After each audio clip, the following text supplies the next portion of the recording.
আচ্ছা, আজকে চারজন আমাদের কাছে এসছে। আজকে এদের ডাব্লিউপি কনস্টেবলের মাঠ ছিল। তো এরা সবাই একই ব্যাচেই পড়ে। তো এরা ঠিক করেছিল যে আমরা একসাথেই দৌড়াবো। তা এরা যখন আজকে মাঠ করলো, একদম এদের মাঠ পড়েছিল প্রায় 5টার সময়। তো এরা তিনজন এই মাঠ থেকে, পুলিশ মাঠ থেকে সোজা আমার বাড়ি এসছে। আর এরা একই ব্যাচে ছুটেছে। এরা ছিল, টোটাল ব্যাচে ছেলে ছিল 15 জন। তার মধ্যে 15 জনের মধ্যে 5জন ঢুকেছে। তাহলে 5জন বলতে কারা কারা, 1, 2, 3, আরেকটি ছেলে বাড়ি চলে গেছে, টায়ার্ড আছে বলে। তো 5জনের মধ্যে 3জন সোজা মাঠ থেকে দেখা করতে এসছে। তো এদেরকে আমার তরফ থেকে কংগ্রাচুলেশন। হ্যাঁ, প্রথম মেন পাস করেছে, তারপরে আবার সঙ্গে সঙ্গে মাঠও পাস করে গেছে। এত হার্ড মাঠ, সারাদিন জার্নি। তো যাই হোক, চাকরি তো সেটা আলাদা ব্যাপার। চাকরি এটা নিজেদের বেস্টটা দেবে, ইন্টারভিউ আর নিজের, আমিও চেষ্টা করবো এদের যাতে চাকরিটা পায়। তারপরে এদের নাম্বার আছে। তো সব থেকে খুশির খবর কি, যে বিশেষ করে এই আজকে এই যে ভালোবাসা, এটা তো ভালোবাসাই বলতে হয়। কারণ ওরা সঙ্গে সঙ্গে মাঠ করে আমার সঙ্গে দেখা করতে এসছে। এবং 15 জনের মধ্যে যে 5জন দৌড়েছে, তার মধ্যে ওরাই 4জন, ফার্স্ট, সেকেন্ড, থার্ড, ফোর্থ ওরাই হয়েছে। তো তুমি যে মাঠ করলে, তোমার মাঠ করে কেমন লাগলো? মাঠের একটু অভিজ্ঞতা বলে, যে কিভাবে মাঠ করলে মোটামুটি পাস করবে।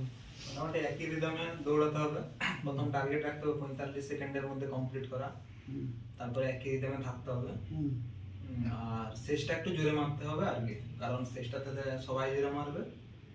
আর কি প্ল্যানিং এ দৌড়াচ্ছিলে, যে 4জন একসঙ্গে হঠাৎ করে কি করে মনে হলো? প্ল্যানিং বলতে, কারণ মাঠে যে দেখলাম যে আমরা নিজেরাও কম বেশি প্র্যাকটিস করেছিলাম, আমরা জানতাম যে কে কিরকম দৌড়ায়। সেই জন্য আমরা মাঠে যেই প্ল্যানিং করেছি যে আমরা একসঙ্গে একই গ্রুপে, আবার একই ব্যাচে যেহেতু পড়ি, সেই হিসেবে আমরা একসাথেই দৌড়েছি। আচ্ছা, সবচেয়ে বড় আর একটা ভালো খবর, চাকরিটা তো কপালের ব্যাপার, সেটা আলাদা ব্যাপার। যেহেতু লাস্টে বোঝা যাবে। তো এসআইয়েরও মাঠ দুটো এসআই না একটা, দুটো এসআই মাঠ পাস করেছে, তার সঙ্গে সঙ্গে কনস্টেবলটা মাস পাস করলো। তো ওকে কংগ্রাচুলেশন আমাদের সমস্ত স্টুডেন্টদের থেকে এবং আমার তরফ থেকে। আশা করি চাকরি যে কোনো একটা হলেই হবে। আর বিশেষ করে পিএসসি মানে ক্লার্কশিপটাও দিয়েছি। আচ্ছা, তাহলে ও অলরেডি 3-4টা পরীক্ষায় কোয়ালিফাই করেছে। আশা করি যেন পায়, ভগবানের কাছে এটাই আশা করি।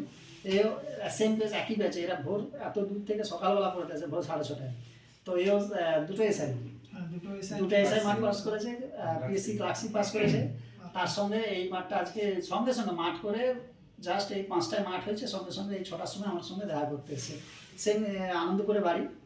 তো আনন্দপুরে বাড়ি, ও এত কষ্ট করে, মানে কি বলবো, মানে মাঠটা প্রথমে ঠিকঠাক সময় হতো না, কিন্তু এত নিজেকে তৈরি করেছে। তো সেই কারণে ওরা নিজেদের ঠিক করে একসঙ্গে মাঠটা করেছে। দিয়ে মাঠে একটু যারা ধরার পরে আছে, তোমার কি মনে হয় কিভাবে শুনলে হবে, বলো একটু। প্র্যাকটিস যে যেরকম করেছে, এখানে সেরাটা দিলেই হবে, 100% দিলেই। আর একটা রিদিম ধরে ছুটলেই পাস করবে আরামসে। আর তুমি একটু বলো, ছাত্র বাকি তো আমার নিজেদের স্টুডেন্ট অনেক বাকি আছে, যারা কিভাবে মাঠ করলে যাবে।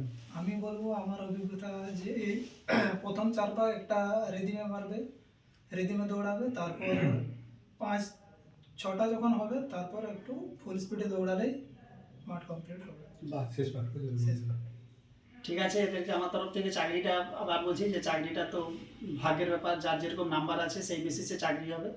তো এরা এতটা ধাপ, পিএসসি ক্লার্কশিপ দিয়ে পাস করেছে, এসআই দুটো মাঠ পাস করেছে, তারপরে আবার 1600 মিটার, এই আবার অন্ধকারে।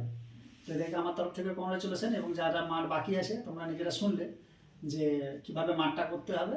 তা আশা রাখবো এরা ইন্টারভিউতে নিজের বেস্ট দিয়ে চাকরিটা যেন পায়, এটাই ভগবানের কাছে প্রার্থনা করি। ঠিক আছে।